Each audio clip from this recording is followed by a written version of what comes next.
እግራችን አውራጣት ላይ ይሄ የጥፍራችን ጫፍ ላይ ወደ ቆዳችን ይገባና ቆዳችን ማበጥ ይጀምራል፣ መቅላት ይጀምራል። አንዳንዴ ደግሞ ፈሳሽ ነገር ማውጣት ይጀምራል። ቆዳ ወይም ደግሞ አዲስ አካል እዛው ጎን ላይ አብሮ ማውጣት ሊጀምር ይችላል። ይሄ ነገር ኢንግሮኔል ይባላል።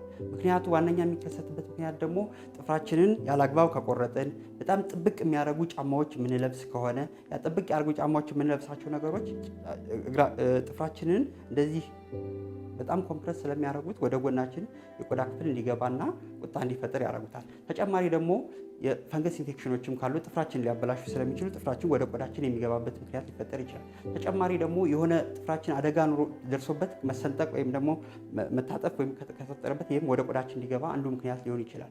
ተጨማሪ ደግሞ አንዳንድ ሰዎች በተፈጥሮ ፔንሳ የሚመስል ጥፍር አይነት እድገት ሊኖራቸው ወይም ፒንሰር ኔይል የምንለው አይነት ጥፍር ሊኖራቸው ይችላል። ያም እንዲሁ ወደ ቆዳችን ገብቶ እንደዚህ አይነት ነገር ሊያስከስት ይችላል ማለት ነው። ይህ ብዙ ጊዜ አብዛኛውን 3 ስቴጆች አላቸው። የመጀመሪያው ስቴጅ ጀስት እብጠት፣ መቅላትና ትንሽ ህመም ብቻ ነው የሚሆነው። ሁለተኛው ስቴጅ ሲሆን ግን ከዛ በተጨማሪ ፈሳሽ ነገር ማመንጨት ሊኖረው ይችላል። ተጨማሪ አንዳንዴ ደግሞ ባክቴሪያ ኢንፌክሽን ከበላዩ ላይ ሊኖረው ይችላል።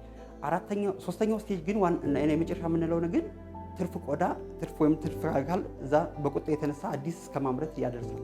ለዚህ ዋነኛ የምንለው የምንጠቀምባቸው ትሪትመንቶች የተለያዩ ናቸው። አንደኛው ትሪትመንት ያው ሰፋ ያደረጉ ጫማዎችን መልበስ ነው። ሁሌም የሚያጠቡ ነገሮችን አለማድረግ። አትሊስት እግራችንን ጫማ ውስጥ ካደረግን በኋላ እግራችንን ጥፍሮቻችንን ማንቀሳቀስ የምንችልበት መሆን አለበት። ሁለተኛ ነገር ደግሞ እግራችንን ውስጥ ያበጠውን ጥፍራችንን የሞቀ ውሃ ሳሙና ያለው የሞቀ ውሃ ውስጥ እያረግን 15 ደቂቃ ምናምን የዘፈዘፍን። ሁለተኛ ነገር ተጨማሪ የሚቀቡ ክሬሞች አሉ፣ ያን ቁጣውን ለመቀነስ የምናደርግባቸው።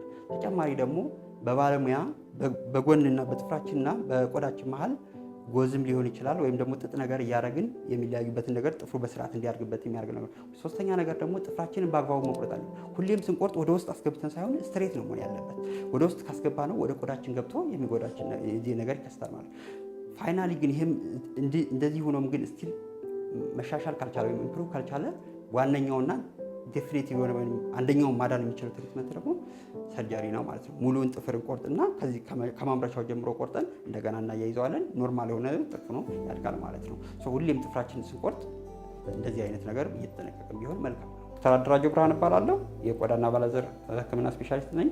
የምሰራው በዶክተር ፈይሰል ልዩ የቆዳ ክሊኒክ ቦሌ ቅርንጫፍ ነው።